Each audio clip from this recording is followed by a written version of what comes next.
नमस्कार. कालच्या भागामध्ये आपण पुराण, उपपुराण याची माहिती पाहिली आणि या उपपुराणातील गणेश पुराण याच्याबद्दल आपण बोलणार असं मी काल सांगितलं.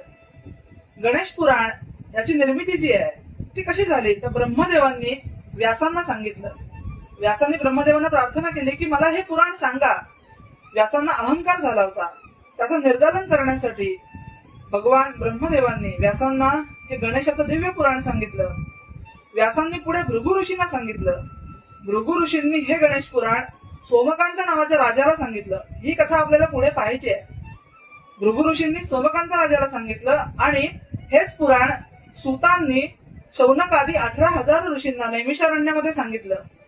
हे गणेश पुराण इतकं दिव्य आहे की हे जो ऐकतो त्याच्या घरातील शांती व समृद्धी प्राप्त होते आणि त्याच्या घरामध्ये जे दुष्ट आहे, जे अनिष्ट आहे अशा शक्ती सर्व निघून जातात आणि या घरामध्ये समृद्धी प्राप्त होते असं या गणेश पुराणाचं फल ब्रह्मदेवांनी स्वतः सांगितलंय. अशा या पुराणाची माहिती आपण रोज घेतोय.